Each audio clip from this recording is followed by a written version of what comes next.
وہ تم چاہتے ہو. یعنی اللہ کی مرضی میں اپنی مرضیوں کو گم کر دیا ہے. لوگ بڑے عجیب عجیب باتیں کرتے ہیں اور سارے اختیار تو میرے مولا کے پاس ہے. پہلے سوچو تو صحیح کہ اللہ نے یہ اختیار دیا کیوں ہے, کیوں دیا ہے, دوسروں کو کیوں نہیں دیا؟ دوسروں کو تھوڑی سی دنیاوی حکومت دے کر بتا دیا کہ ان کی اوقات یہ ہے. اگر انہیں اولی الامر بنا دیتا تو یہ کیا کرتے ہیں, کیا کرتے دنیا کے ساتھ؟ میں نے انہیں امام بنایا ہے, انہیں اولی الامر بنایا ہے. اسی لیے ارشاد ہوا کہ یہد اللہ لنورہ من یشاء, اللہ جس کے دل کو اس قابل پاتا ہے اس کی ہدایت اس نور کی طرف کر دیتا ہے. یہ ہے نور کا مفہوم, یہ ہے نور, ہدایت کا نور, کہ سب کچھ ہو رہا ہے. ماؤں بہنوں پھپھیوں کے سروں سے چادریں چھن رہی. انصاف سے بتاؤ, کیا صاحب اختیار نہیں ہے زین العابدین؟ ہے کہ نہیں؟ ہے نا. لیکن یہی بتا رہا ہے سید سجاد کہ اس لیے ہم امام ہیں, اس لیے کہ اپنا گھر لٹ جائے, چل جائے, آنکھوں کے سامنے چادر چھن رہی.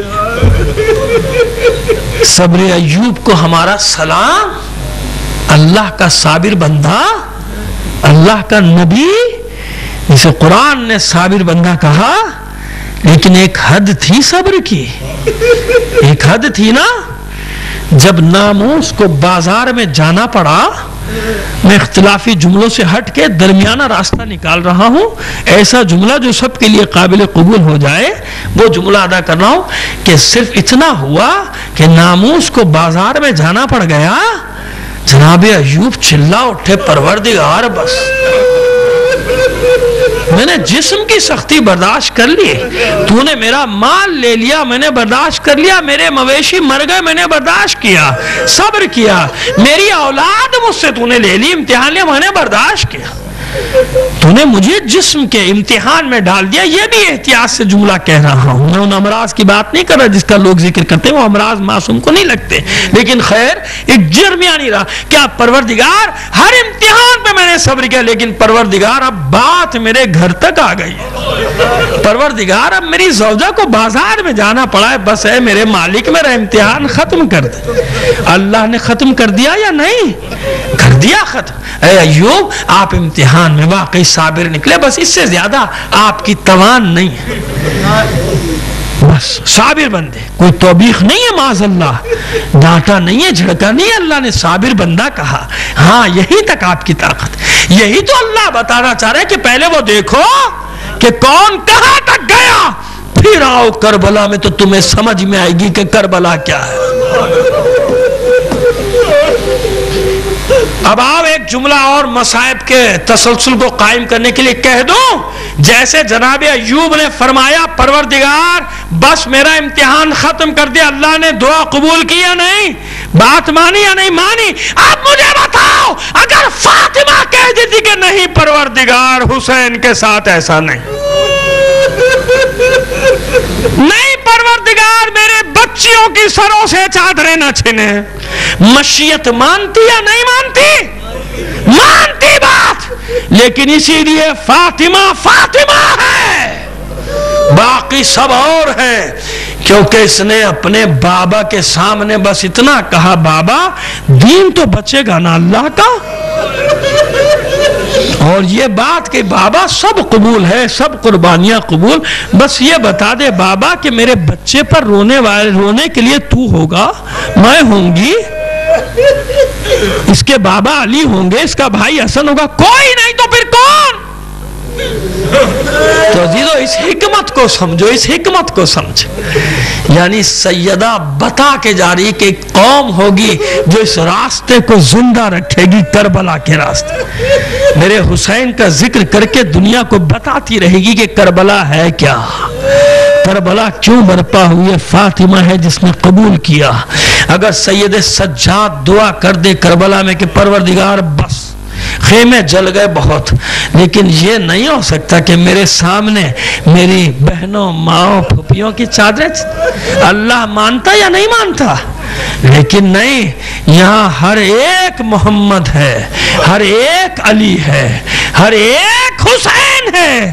جانتے ہیں کہ ان منزلوں سے گزرنا ہے، اور یہ منزل سے گزرتے گزرتے کہاں تک پہنچا سید سجاد؟ ایک ایسے دروازے پر پہنچا کہ جس دروازے کے مکین تو کب سے اس کا انتظار کر رہے ہیں۔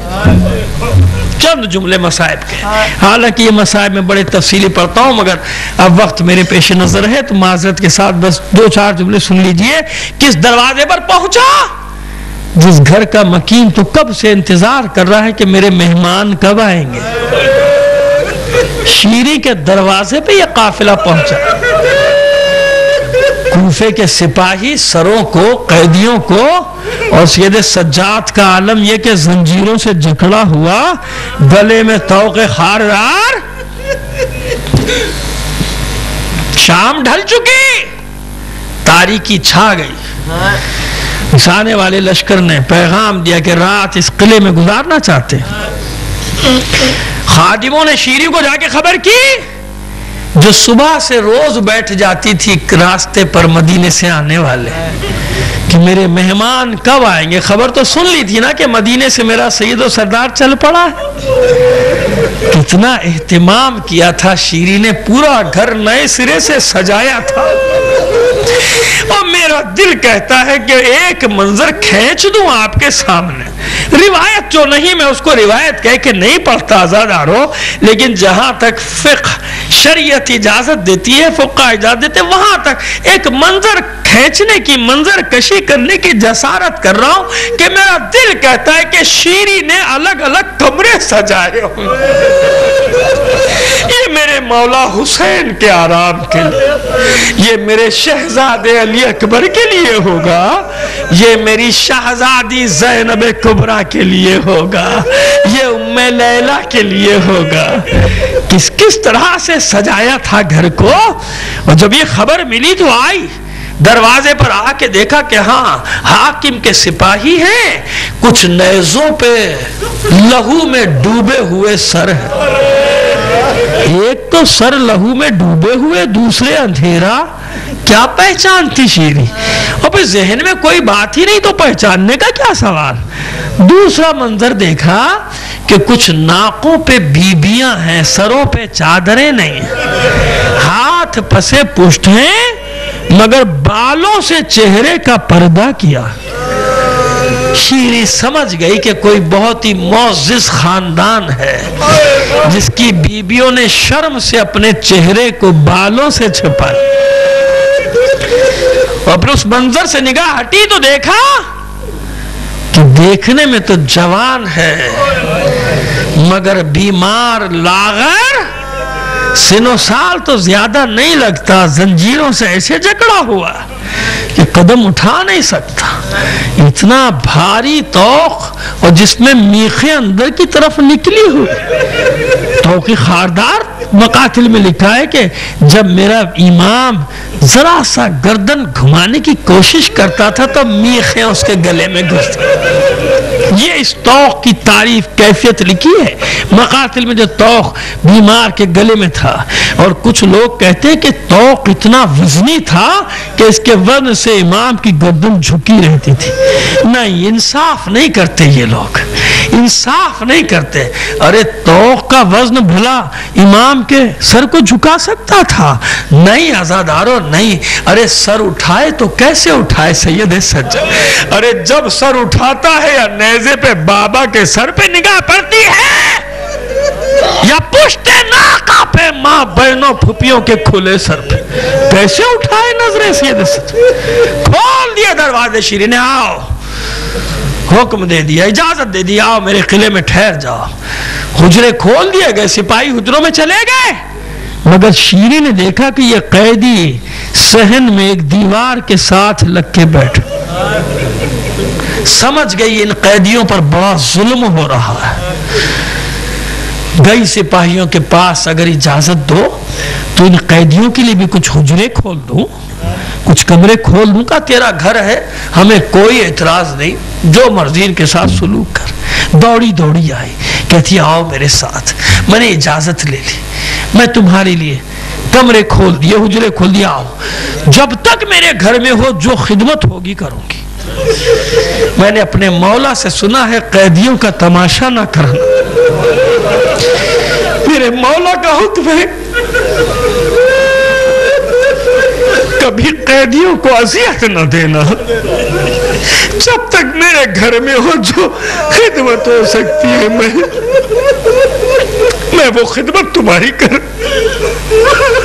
لے کر آئی حجروں میں، فوراً حکم دیا خدمت کا، تمہارا تام قیام سب میں بہترین انداز میں کرو، میں دیکھ رہی ہوں کہ تم بہت مصیبت زدہ ہو۔ جب اتنا مہربان پایا تو ان قیدی عورتوں میں سے ایک بی بی کہتی ہے، شیری شاید تیری بات مان لے، بس رات بھر کے لیے ہمارے وارثوں کے سر ہمیں دلوا دے، یہ جو نیزوں پہ سر ہیں ہمیں دلوا دے۔ شیری گئی، سپاہیوں سے بات کی، قیدی ہے کہیں نہیں جا سکتے، رات بھر کے لیے مناسب سمجھو یہ نیزے جن پہ سر ہے ان کو دے دوں، کہ کوئی ہمیں اعتراض نہیں۔ خادم دوڑے، ان کو حکم دیا یہ نیزے جن پہ سر ہیں لے جاؤ۔ مگر شیری حیران رہ گئی کہ اپنے مقتولین کے سر پانے کے باوجود کوئی بی بی روتی نہیں ہے، بے چین ضرور ہے، پہلو ضرور بدل رہے قیدی، مگر کوئی رویا نہیں۔ تعجب تھا کہ روتے کیوں نہیں قیدی، ان کے مقتولین کے سر ان کے پاس آئے۔ اسی بی بی نے پھر کہا، شیری جب سے یہ قتل کیے گئے ہمیں رونے کی اجازت نہیں، ہمیں رونے نہیں دیا جاتا، تیرا گھر ہے، اگر تو اجازت دے تو ہم آہستہ آہستہ اپنے مقتولین کو رو لیں۔ شیری تڑپ اٹھی، کہتی ہے، او بی بیو، ارے میرا گھر ہے، جی بھر کے رو، جی بھر کے رو اپنے مقتولین، کوئی پابندی نہیں میرے گھر میں، لیکن سنو، جب اپنے مقتولین کا ماتم کرنا، گریہ کرنا، تو میری ایک حاجت ہے، دعا کرنا پوری ہو جائے۔ میں نے اپنے مولا سے سنا ہے کہ قیدیوں سے دعا کرواؤ، وہ بے بس بے کس ہوتے ہیں، ان کی دعا جلدی قبول ہوتی۔ وہ بی بی کہتی ہے، شیریں اگر مناسب سمجھے گی تو بتائے گی تیری حاجت کیا؟ کہا ہاں، کیوں نہیں بتاؤں گی؟ ارے میرا مولا حسین راستے میں، میرے مسافر، میرے مہمان، میرے مدینے کے مسافر راستے میں ہیں، میری شہزادی زینب، میرا شہزادہ علی اکبر، میرا عباس، یہ سب راستے میں، دعا کرو میرے مہمان خیریت سے میرے گھر آ جائے۔ اس بی بی نے کوئی جواب نہ دیا، مگر اچانک ہوا یہ کہ جو ہی شیریں واپس جانے کے لیے مڑی، کانوں میں ایک آواز آئی، ہائے میرا ماں جایا حسین۔ بس اتنا سننا تھا، شیریں تڑپ کر مڑی، او بی بی سب روئے مگر تجھے رونے کی اجازت نہیں، اور دیکھ اگر رونا چاہتی ہے تو یہ نام لے کے نہ رو، اگر رونا چاہتی ہے تو کسی اور کا نام لے کے رو لے، اگر تیرے مقتول کا کوئی بھائی تھا تو اس کا نام لے کے رو، یہ نام لے کے نہ رونا۔ وہ بی بی کہتی ہے، شیریں قبول ہے۔ ادھر شیریں واپس مڑی، کانوں میں آواز آئی، ہائے میرے عباس کا بھائی۔ پھر مڑی شیریں، او بی بی یہ نام بھی نہ لے، یہ نام بھی نہ لے، اگر تیرے مقتول کا کوئی بیٹا تھا تو اس کا نام لے لے۔ وہ بی بی کہتی ہے، شیریں یہ بھی قبول۔ ادھر شیریں مڑی، کانوں میں آواز آئی، ہائے میرے اکبر کا بابا۔ بس اتنا سننا تھا، شیریں واپس پلٹی، منہ پہ ہاتھ مار کر کہتی، دو زانو بیٹھ گئی اس بی بی کے سامنے، ہاتھ جوڑ لیے، او بی بی تو نے تعارف نہیں کرایا، تو ہے کون؟ ارے جب سے تو میرے گھر میں داخل ہوئی ہے میرے دل کو قرار نہیں ہے، ارے تو جتنے نام لیتی ہے میرے مولا کے گھر والوں کے، او بی بی اپنا تعارف تو کرا، تو ہے کون؟ وہ بی بی چپ ہے، اب قسم دیتی ہے، شیریں تجھے تیرے حسین کی قسم دیتی ہوں، تجھے تیرے عباس کی قسم، تجھے تیرے اکبر کی قسم، بتا تو کون ہے؟